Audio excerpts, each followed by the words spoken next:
Gaza, came on about 2 months ago to speak about the prospects of nuclear war, World War III.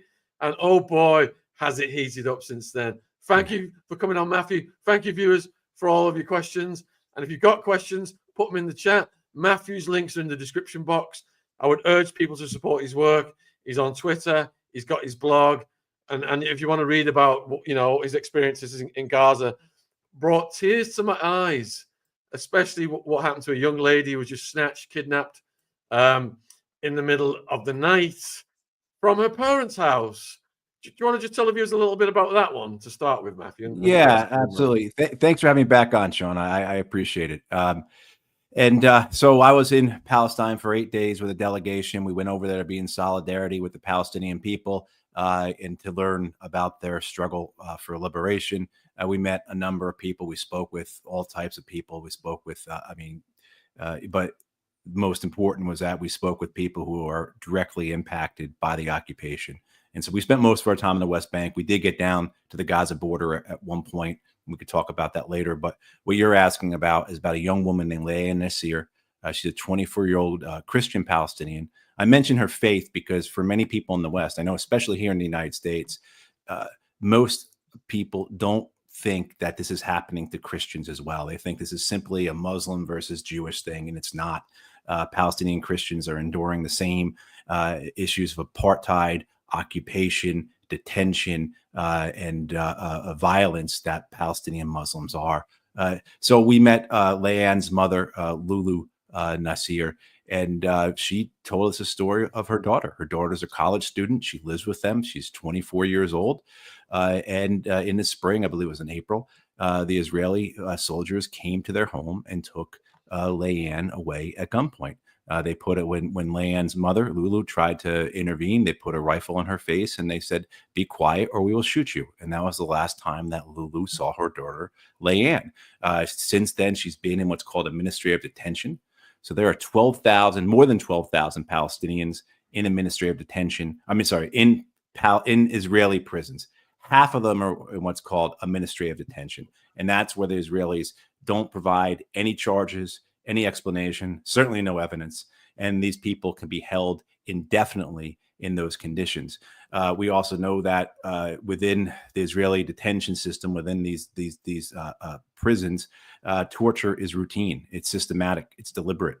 And nearly all Palestinians who go into the captivity of the Israelis are tortured. And we know this from multiple sources, from the UN, from international organizations like Amnesty International, from human rights groups, like including Israel's own human rights groups, B'Tselem, from journalists, and from the Palestinians themselves who've testified to what they've been through. So Leanne is part of the roughly 6,000 Palestinians who are being held without charge, without explanation, indefinitely by the Israelis, and likely being tortured. That, of course, is separate from what's occurring in Gaza, where in Gaza, thousands upon untold thousands of Palestinians have been abducted by the Israelis, and we simply don't know their fates. We know that they're being tortured. Many have died from simply immiseration, from exposure, as well as many have been executed. We know that there have been more than 300 doctors and nurses in Gaza abducted by the Israeli military and taken to these torture prisons. At least 300 of them, doctors and nurses alone. But meeting Leanne's mother, Lulu, was emblematic of our experiences there, where the occupation touches everybody throughout the West Bank and Jerusalem, and it's worsening. It's going to get worse, and at some point in the near future, parts of the West Bank will resemble Gaza. Oh my goodness! All right, we've got almost 1,000 watching right now, and if you just joined us, I'm with former U.S. Marine Matthew Ho. He's just got back from Gaza. Came on about 2 months ago to discuss the prospect of nuclear world war, and things have ramped up considerably. So I'm going to start then with, Keir Starmer, this absolute scumbag who protected Jimmy Savile over here in this country, claims he wasn't aware of the case when he was head of the CPS, was begging, groveling, slobbering all over Biden so many weeks ago to get these long-range missiles fired deep Right. into Russia. It was refused for some reason, but then all of a sudden now this is happening in front of our eyes. What is going on here, Matthew? It's madness. It's imperial madness. I can't find a better phrase than that, Sean. What you have also too is it's just simply an episode of megalomania, of ego, of this White House trying to protect the president's legacy, so that when all is said about Joe Biden, it won't be that he funded, enabled, armed the genocide against the Palestinian people, that he stood up to the tyrant, to the dictator, Vladimir Putin. I mean, he's been under tremendous pressure. The White House has, President Biden specifically, to not stab the Ukrainians in the back, to not betray them. That was the rhetoric all through the summer and into the fall, was what's Joe Biden's legacy going to be? Is he going to bend the knee and allow the tyrant Vladimir Putin to overrun Europe, or is he going to stand for democracy? Is he going to stand for the Ukrainians? You know, that pablum, that nonsense. But you have to understand the reason why it's so powerful in the United States is that for 10 years, the Democratic Party in the United States has essentially had as one of its pillars this anti-Russia campaign. This particularly the tying of Donald Trump to Vladimir Putin, the tying of the Republican Party to Russia. According to the Democratic Party, the Democrats didn't lose the election in 2016. The Russians stole it for the Republicans and for Donald Trump. And so in that, if people know, we can go into more details of it. It's colloquially expressed as Russiagate. Here in the United States. And it was massive. It was massive, and it spread throughout the major corporate media. And there's been all sorts of debunking of it over the last years. But essentially, Russiagate has been the identity of the Democratic Party for the last 10 years. I would say it's even more, it's certainly more than labor, certainly more than standing up for healthcare or for wages or anything like that. It's just an idea of that we are overseas, the United States, defending democracy, and that we are, you know, that has become a major aspect of the Democratic Party's identity. So what you've seen happen, you know, in these last week or so, where the United States has allowed the Ukrainians, I shouldn't even say it that way, because the Ukrainians need the Americans directly involved to fire these missiles into Russia. The way these missile systems work, the way that they're targeted, the way that they're guided in flight, it requires the United States to be directly involved because of the technology involved, because of the intelligence involved, and those types of things. So the United States has formally entered the war in a way that it had always been America's war. There's always been a proxy war. We'd always been involved to certain degrees, but this is one step beyond what had occurred before, because now it's Americans directing American supplied missiles. You know, nominally, of course, the button's pushed by the Ukrainians, but these missiles are being fired directly into Russia. And Russia, of course, has expressed it very clearly that this would be a red line for them. But this madness that we're seeing it just takes us one step closer to a nuclear third world war, something that has, you know, Sean, hung over our heads, you know, before even you or I were born, you know, in a sense that this type of doomsday has been with us since 1945. And here we have the outgoing American president, the lame duck White House, pushing us closer to that than at any point since arguably 1962 with the Cuban Missile Crisis. Wow. So several questions arise on the back of what you've just said then. I mean, you know, the Russiagate stuff, it's like, how stupid and how stupid do they think we are, and how condescending are they to put out this garbage? I mean, we're in the internet era. We can see through these things. Now, isn't it common sense to believe that if you've got world leaders in charge of nuclear weaponry, if those world leaders are speaking to each other, it's less likely they're going to be at each other's throats and we're all going to get incinerated? Is something wrong with my brain thinking that, Right, Matthew? right.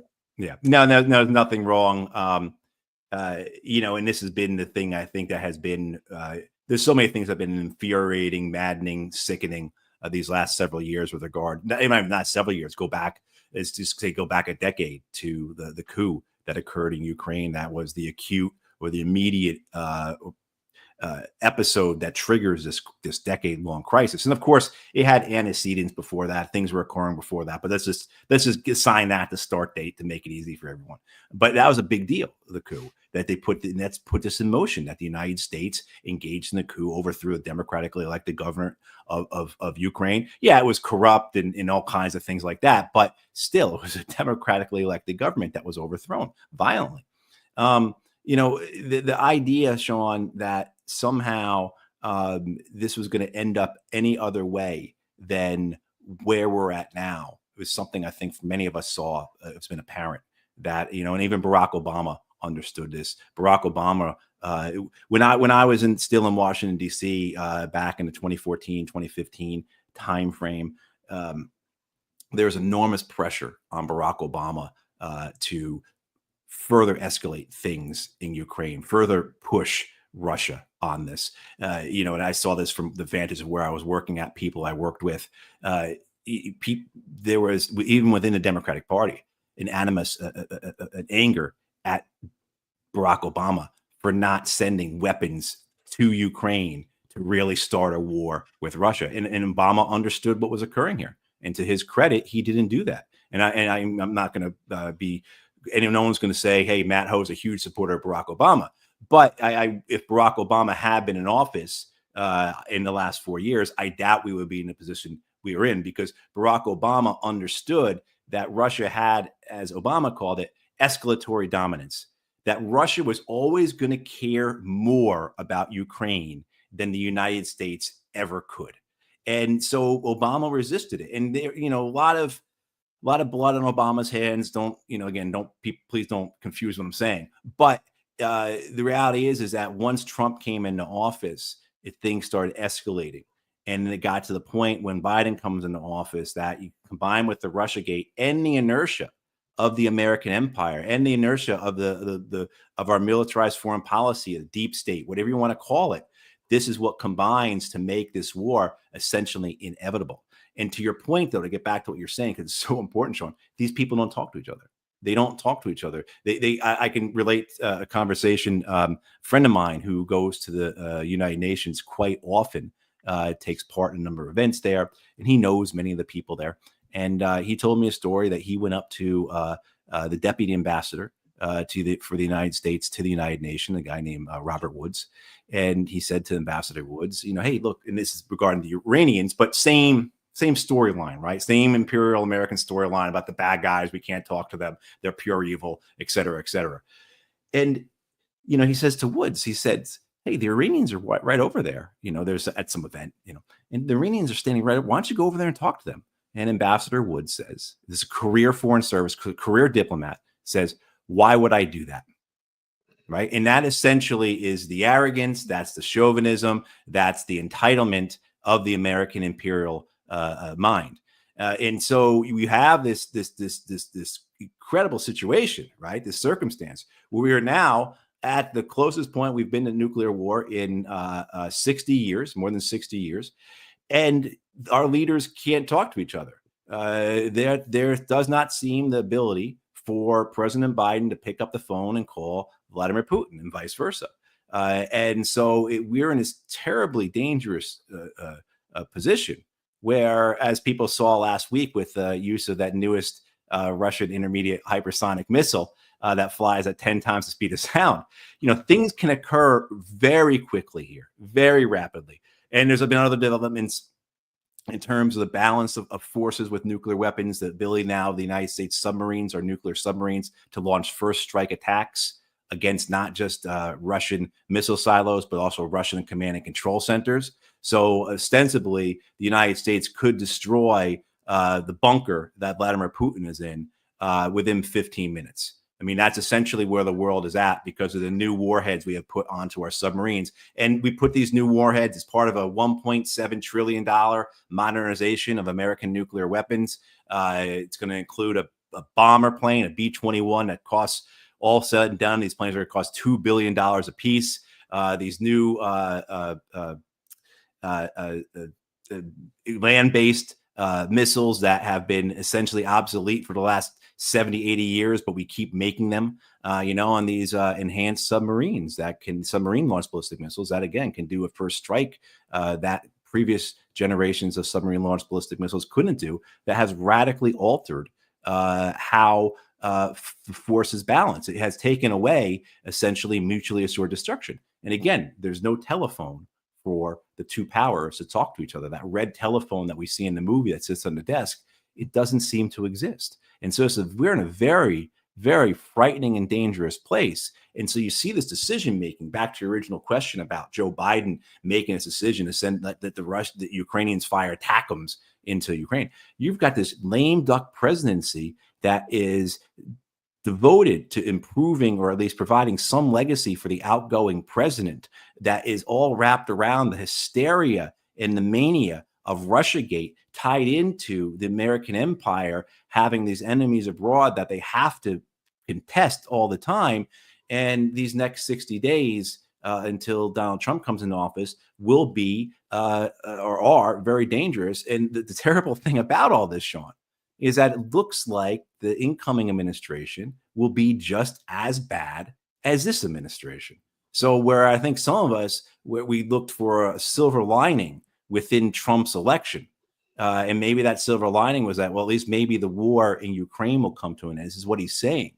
But all the people he's putting into his government, because they have this very real truth, right? This very real truism that personnel is policy. The people that Donald Trump are putting into power are people who want to win a military victory over Russia.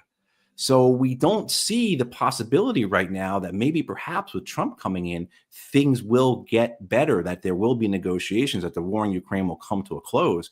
It's very possible that the war will continue as it is, or potentially even worsen. And this puts the Russians in the position of then having to win militarily.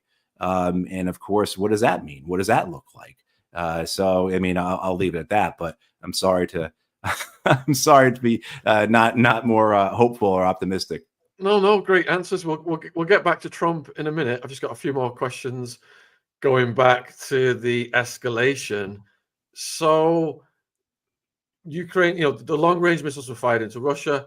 Russia hit back with that experimental missile. Right. I think they're going to fire more missiles into Russia, long-range missiles, to see what Putin does next. So my question for you is, what has Putin said he's going to do next? And what do you actually think he will do next when that happens, if it happens again?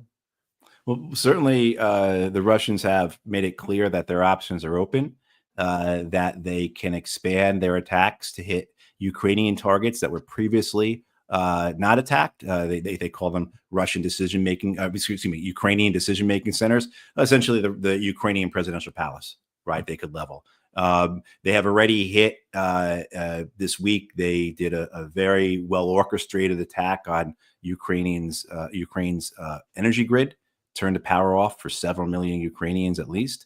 They could do that again, or they have said that they feel that they are justified in attacking military targets for militaries that support attacks against Russia. So that this is the thing that everyone is scared about. This is the thing that has haunted us for nearly 3 years now. This idea that Russia will attack NATO targets. The Russians have also made it clear. So we got to remember that for many years, for generations, the United States has viewed Europe as its buffer with Russia or the Soviet Union. That if we come to war with Russia or the Soviet Union, it will take place in Europe, and that includes a nuclear exchange. So the way the American war planners have always understood it to be is that the Russians will use nuclear weapons within Europe, and at that point we can then say, whoa, let's talk this out, guys, right? That we'll have this buffer, so that they'll be, in this case, Warsaw or Frankfurt or Bucharest or someplace will be the first to go, and at that point we can negotiate, we can get ourselves out of it. That's been the American mindset. And the Russians have always understood this. And so what you had a few months ago was Sergei Lavrov, the Russian foreign minister, say very clearly, we understand that's what you believe. I'm telling you, that's not the way it's going to happen. We're going to attack the United States just as we will attack the Europeans. So, I mean, the Russians have put the Americans and NATO on notice. They have these weapons. They've got other weapons they haven't utilized yet, a couple other missile delivery systems. This newest system, the Oshrink, flies at speed of 10 times the speed of sound. So essentially, it can't be shot down. It's a weapon that you can't defend yourself from. It seems to be very accurate.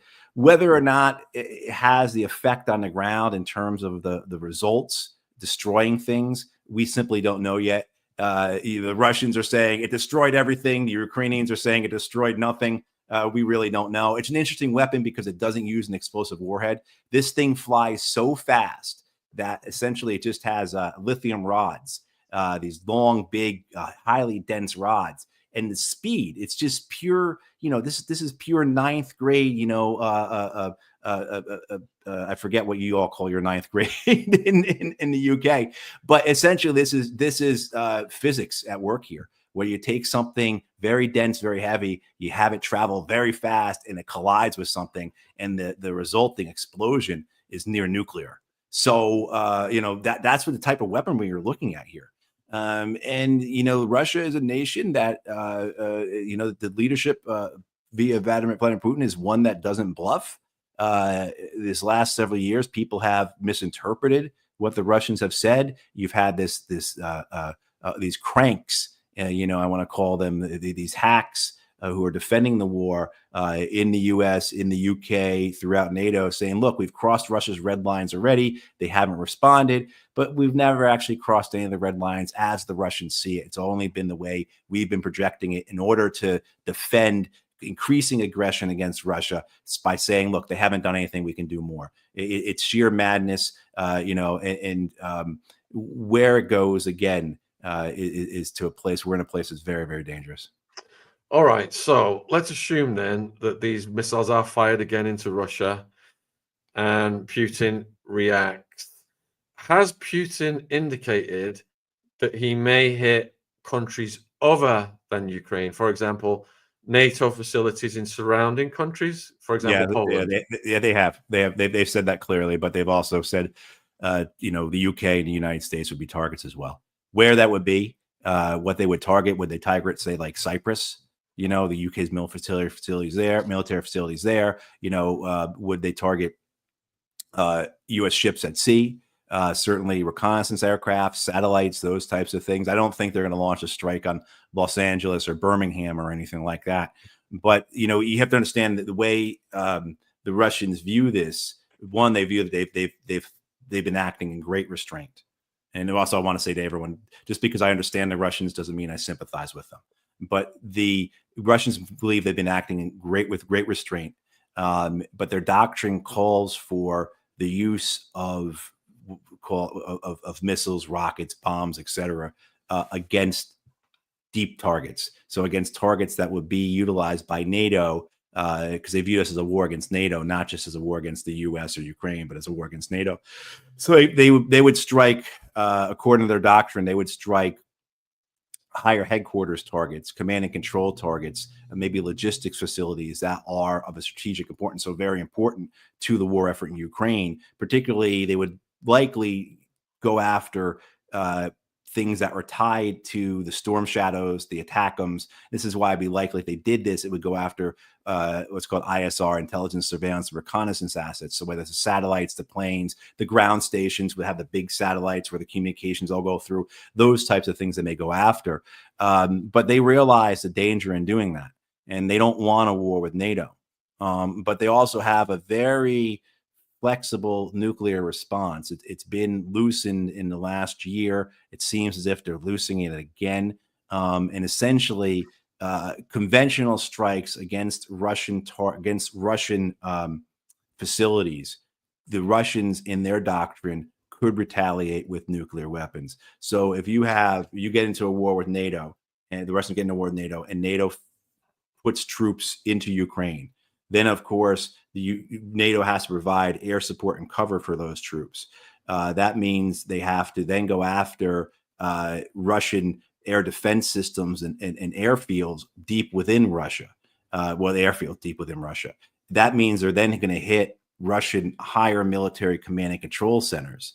That would then trigger the ability in the Russian doctrine to use nuclear weapons to go after NATO targets. Because the way the Russians see it is they see a conventional strike against their higher military headquarters as being something that would limit their capacity to respond to a NATO nuclear strike, so that they would use nuclear weapons first. This is my understanding of how the Russians. So you see how this is a very dangerous thing. This is when, you hear occasionally about NATO putting troops. Well, how quickly this would escalate if NATO did put troops into Ukraine. How quickly this would escalate. Back in March, France was talking about sending a 60 or 70,000 man European force into Ukraine.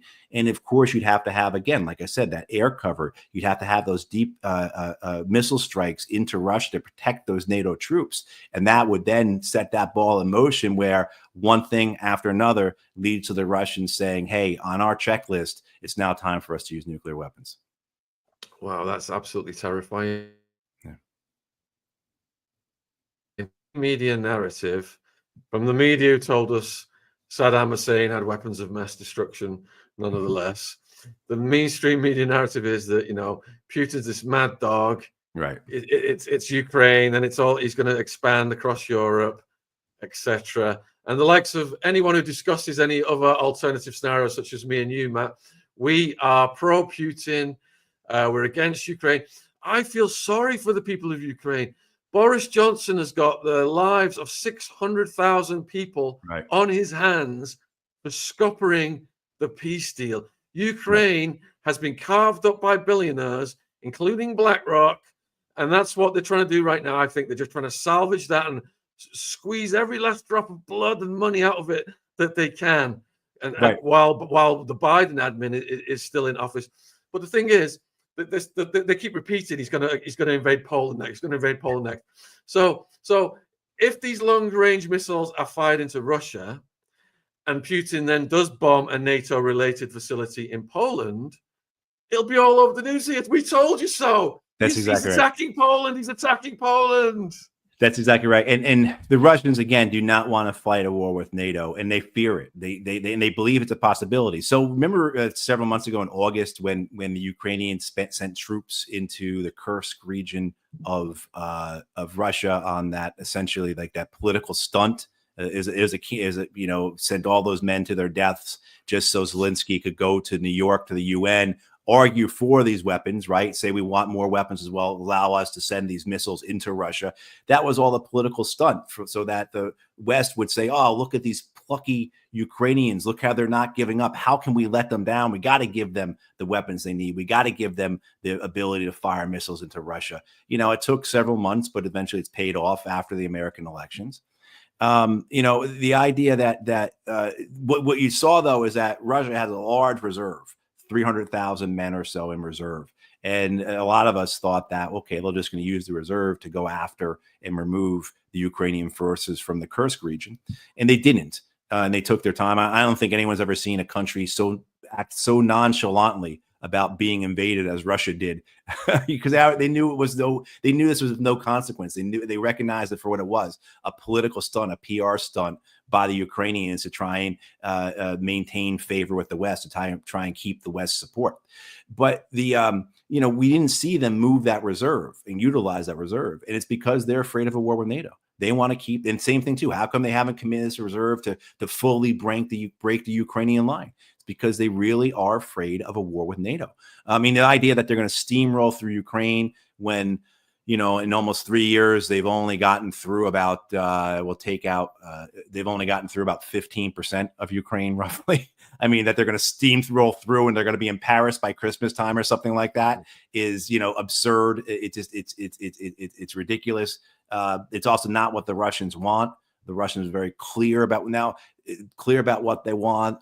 They didn't enter this thing even for territory. Now they've got territory. The problem for the Russians is that they are now in this position. And I think in Moscow, they're very upset with what they're seeing happening with the Trump administration coming in, the people he's putting in, because I think they probably were looking forward to getting out of this war, to having a negotiated settlement. The Russians have been trying to negotiate a settlement to this before they invaded. You mentioned the peace talks that were almost a done deal early on. I mean, within days of Russia's invasion, the peace negotiations start.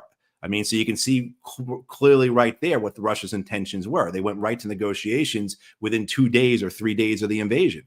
So you saw clearly what the Russians wanted to accomplish. And then all throughout these last couple of years, the Russians have always been willing to negotiate. And I think they are disappointed with who we're seeing coming to the Trump administration: Waltz, Kellogg, Gorka, these absolute ghouls, because now the Russians are stuck. They're in this war. They can't get out of it, and they can't win it without having to conquer all of Ukraine, which, whether or not they have the wherewithal to do it, they simply don't want to do, because they don't want to be an occupying power. So for every mile or so they move, further west, they are encountering more Ukrainian speakers as opposed to Russian speaking Ukrainians. And so now they have more of a likelihood of having an insurgency that they have to handle, as well as occupying people who don't want them there. So, for the Russians, the farther west they move, they have a greater chance of having an insurgency in the areas they control, as well then of actually still having to fight this battle, this along the main line, which is 700 miles or so, 600 miles or so.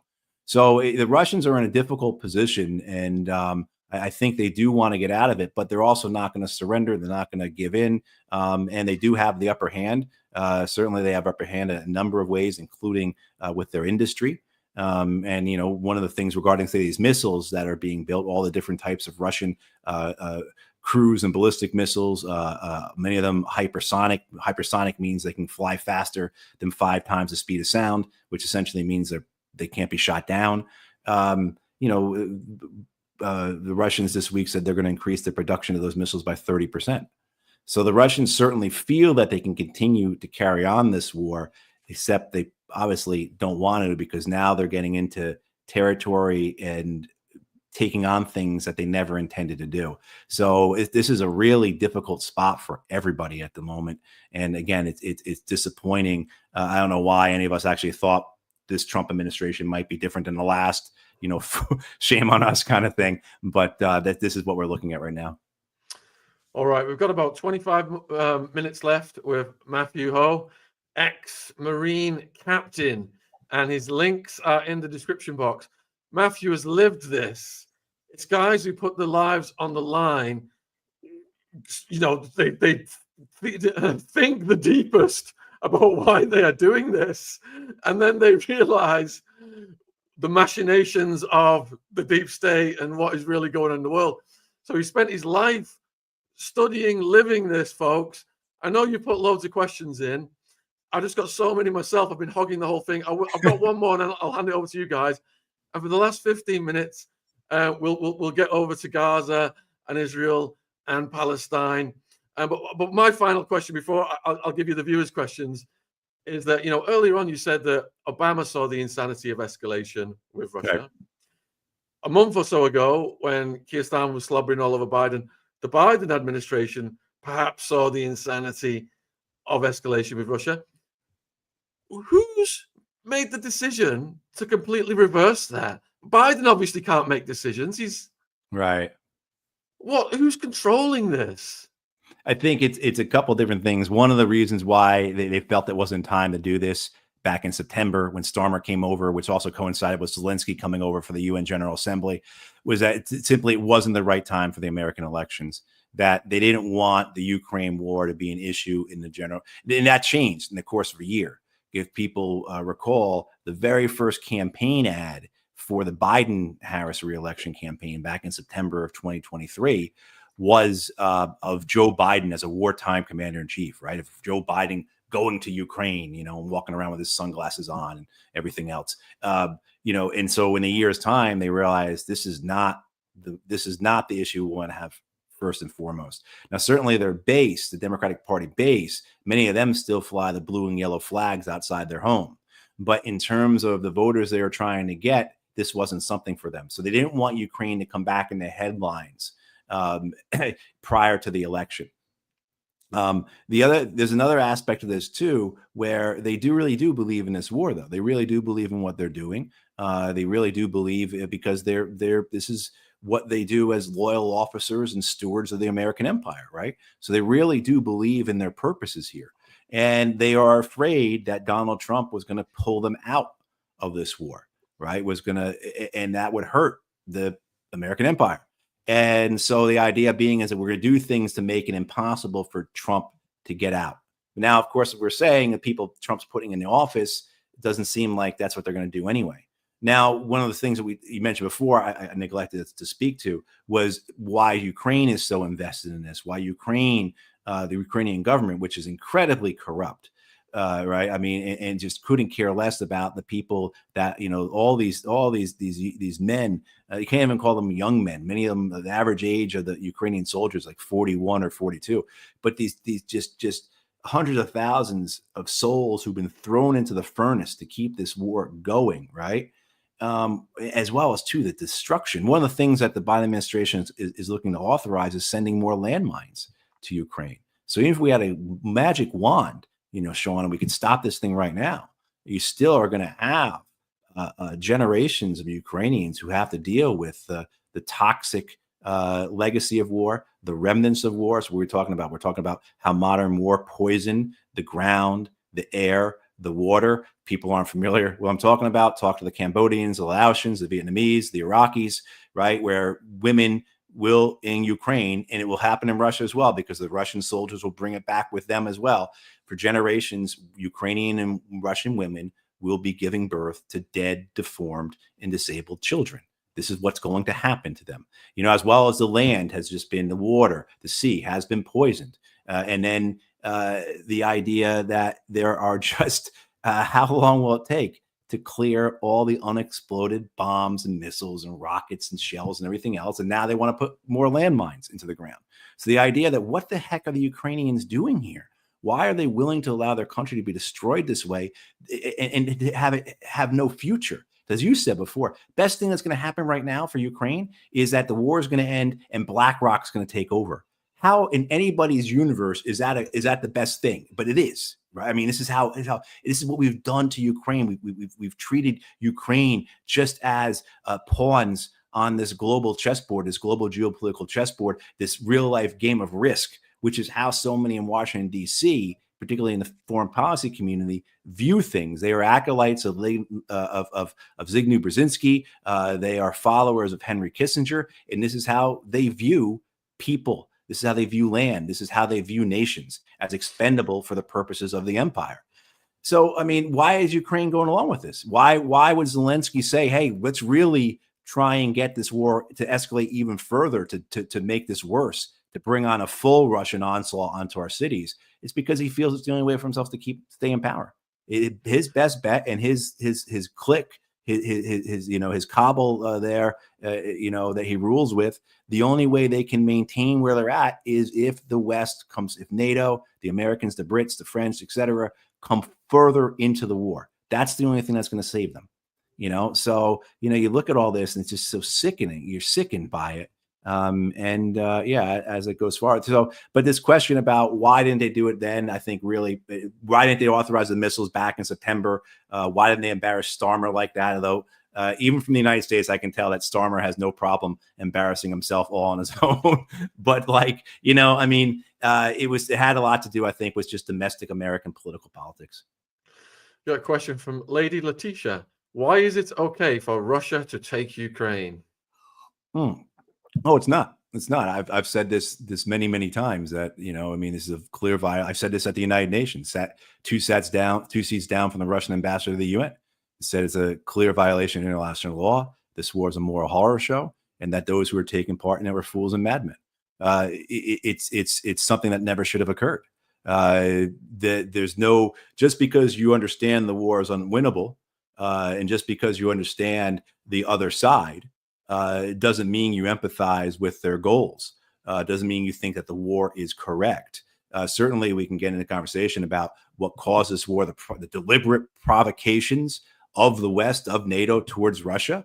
But at the same time, too, Russia could have done something differently. Crossing a border and invading your neighbor is a violation of international law. It's clear cut. The United States did it in Iraq. Russia did it in Ukraine, on and on and on. So just because we're at this point now, though, 3 years in, where the only way out of this is a negotiated settlement that will leave Russia with territory, because Russia has the upper hand.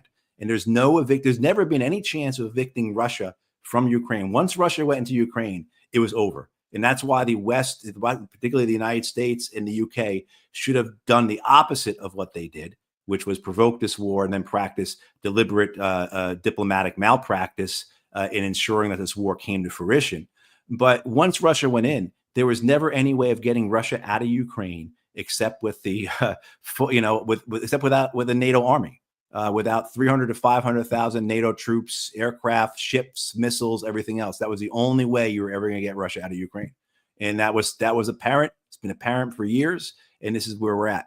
So, please don't mistake my explanation of what's going on here, what I see occurring, what I see that's going to occur, what I feel is the only answer to it, as being, in sympathy with one nation conquered another. I'm a big adherent of what the Irish socialist James Connolly said during the First World War: neither king nor Kaiser. Well said. And I believe the deep state has finagled the whole situation. All right, this will be the last question on Ukraine, Russia, then before we go over to Israel, Gaza. So why is the West gambling against Mach 10 ICBMs? I don't know. I wish I knew, man. I wish I really knew. I don't have the kind of inertia, the institutional arrogance and stupidity and greed of the military industrial complex, the madness of the generals. I don't know. I mean, why, recognizing the superiority the Russians have in several classes of weapon systems, I don't understand. But again, these are not men and women who are pulling the levers, if you will, in DC and London and Brussels, who are there because of their strategic brilliance, or there because of their deep understanding of history, or their, certainly moral understanding of things. They're there because they're loyal to the empire. And that means whether they're Americans or Brits or French or Dutch or whoever, where they fall in the system, that's why they're there. Yeah, when I was working in the financial markets, I come to learn that Enron was single-handedly writing U.S. government energy policy. Yeah. So, who's to say whether Raytheon is single-handedly, and the other military companies are writing the Biden policies. Oh, they do. Essentially, the military industrial complex is so vast, so broad, it's so effective, it's brilliant in many ways, that nobody gets into a position of power in Washington, D.C., who isn't vetted and approved by the military industrial complex. So whether you're a staffer in Congress, whether you're a civilian employee in the Department of Defense or the Department of State or CIA or wherever, nobody gets in those positions without having been approved by the military industrial complex, because you can't get in without having a resume that is essentially ordained and created by the system, the ecosystem of Washington, D.C. We call it the blob, is what it's called. All right, so thank you for the super chat, Rini. Matt, do you believe the Gazans will end up in US-run internment camps? Yes. Yeah, the Palestinians in Gaza, that I think is the next phase of this genocide in Gaza, is the concentration camps and the money making. And I think essentially what the Israelis are looking to do is that, as we've seen, they've created that Netzarim corridor, which divides Gaza into a northern and southern part. They want to push as many Palestinians as they can down to the south. And those Palestinians down in the south, they're going to worry about them at a later date. They're going to be immiserated. They're going to live exposed. They're going to slowly be starving to death and be dying from diseases and infections and things like that. But they'll just basically fester down there in the south. And eventually the Israelis hope something occurs and they can get rid of them, that the Egyptians open up their border, the Jordanians do it. Ships will show up and take them to South America. I think that's the Israeli plan, but they're going to worry about that later. Their main thing right now is concentrating on northern Gaza. They've been trying to squeeze as many people out. This has been what's known as a general's plan, named after a retired general named Island. And it essentially is a surrender or starve campaign. And so you've seen that the Israelis have concentrated their efforts on the north, both in terms of strangling the population as well as bombing them, trying to squeeze as many people out. Those who won't leave will be put into essentially camps, concentration camps. And it will be concentration camps different than what we're used to historically, right? Because in the past, concentration camps, you couldn't get into, right? You could go in, but you couldn't get out, kind of thing. These camps will be the opposite. You can't go in, but you can get out. The idea being that it's going to be so awful that those Palestinians in the north will elect to leave eventually and go to the south. If not, they'll just die. Or if not, that doesn't happen, then they will just wither there. The money making comes because we've seen the reports of this already, both Israeli and American firms. I'm sure there's some British firms who are going to get on this because there's billions of dollars to be made. These camps will be administered, it looks like, by corporations.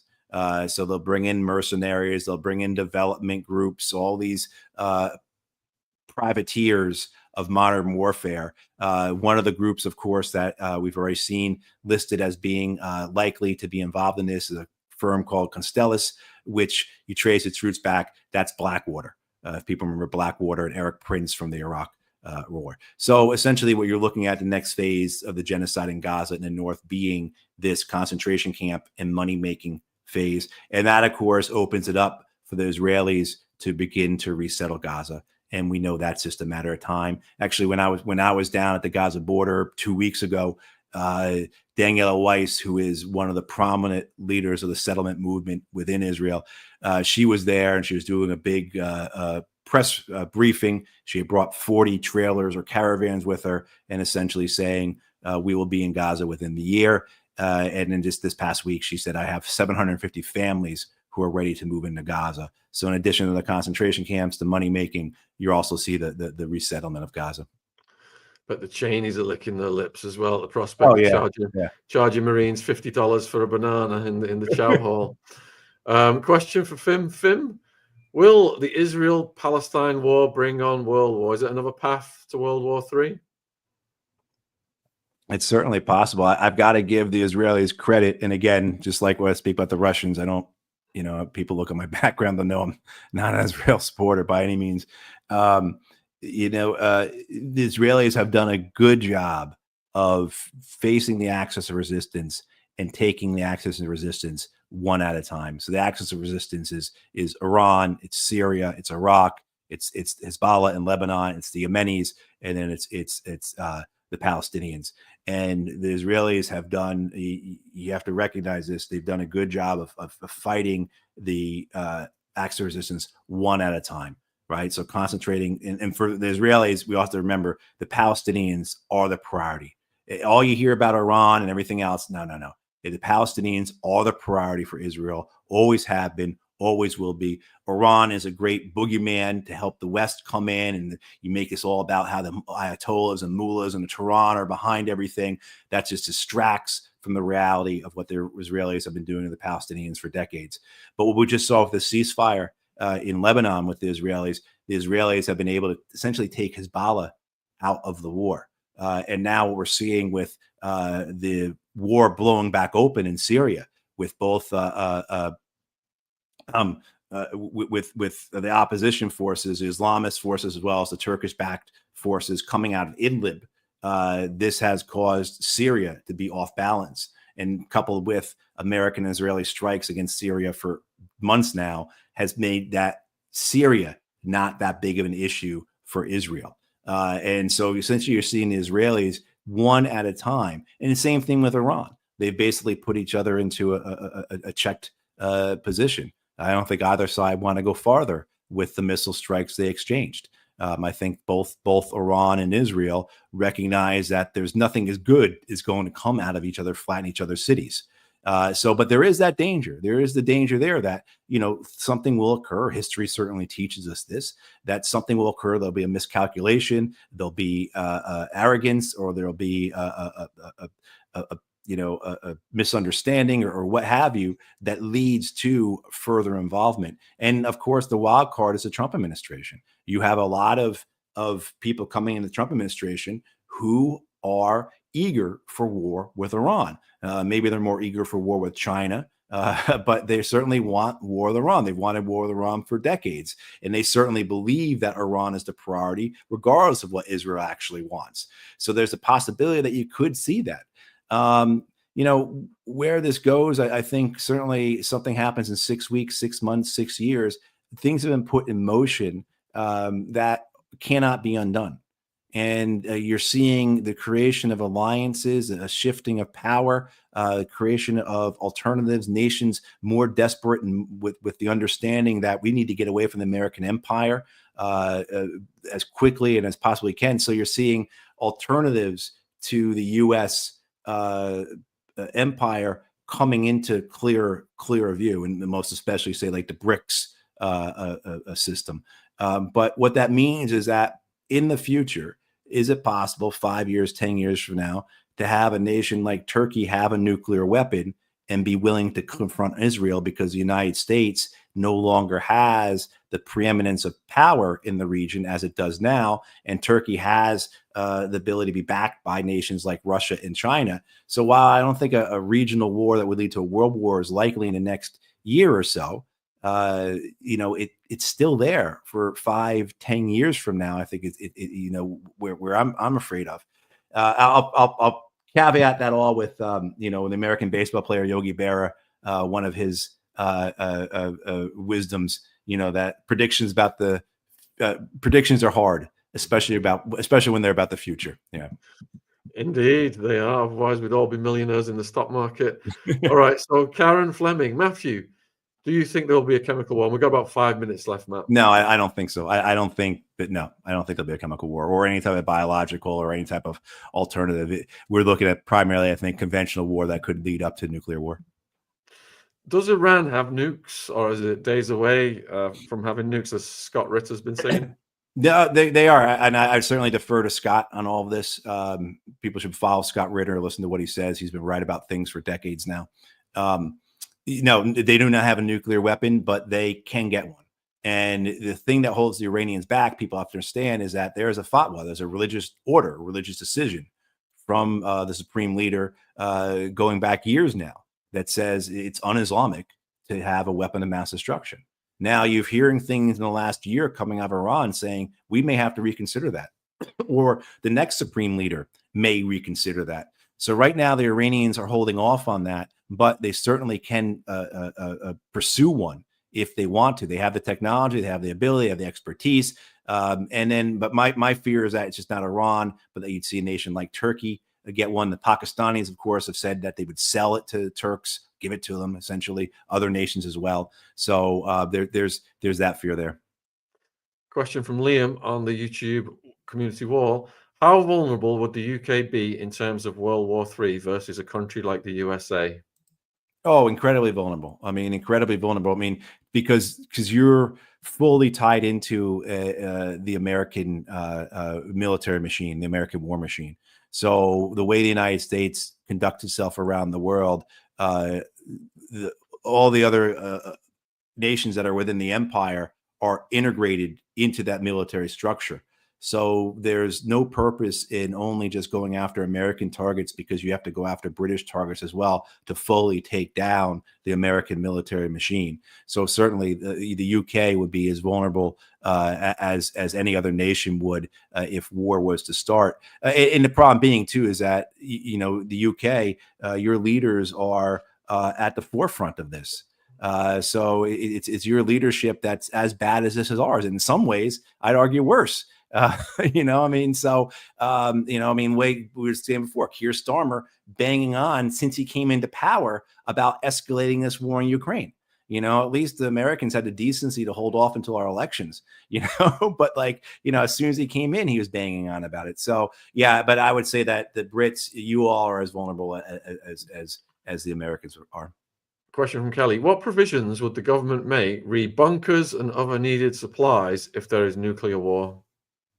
I don't think any. I mean, I don't know. I mean, I'm not in the UK. I'm not a British citizen. I don't know. But I would imagine. About in America? What about in America? Oh, nothing. It would be, there's nothing. There's no, we don't even do that thing anymore where the kids hide under their desks at school. Not that would have ever done anything, but we don't even do that anymore. There's nothing in place. And if you see the way that the United States has reacted to issues of national emergency within the U.S., whether it be natural disasters, whether it be COVID, what have you, you see that there's no wherewithal there for the federal government to act in the way it would need to protect its people. This one's from Agent Orange. Are there any advances or upgrades in protective gear against bio or nuclear for troops in the past 20 years? I don't think so. I really don't think so. I think it's the protections are the same as if we were in a Cold War. And there's really not much that can be done to protect against certain things, particularly troops in the field who be attacked by nuclear weapons. There's not much you can do to protect them. And even this is where I mentioned before about our submarine launched ballistic missiles. With nuclear weapons, it's more important that they're accurate than that they have firepower. So accuracy is more important with nuclear weapons and how big the bomb actually is. That's why you don't see the Americans having weapons that are in we do have one weapon that registers in megatons, but they're all in kilotons, and they're all below 500 kilotons, which is still, our most common warhead is 350 kilotons. The Hiroshima bomb was 15 kilotons. So do the math to see how much bigger it is. So these huge bombs anyway. But the idea is that the accuracy is what matters. And with our subs now, our subs can fire missiles that are accurate enough to hit Russian command and control centers and destroy those command and control centers in a way that the subs couldn't do before, that it would require the ICBMs, the land-launched missiles, to do that. And then you'd have 35 or 40 minutes of warning. In this case, American subs, whether they're in the Northwest Pacific, whether in the Indian Ocean, whether they're in the Baltic Sea or the North Sea or whatnot, they can reach the Russian command and control centers in 15 minutes, maybe even 10. I don't know. So that's the big development that's occurred, that even like these hardened bunkers for leadership are not really that protective anymore from a first strike by the Americans.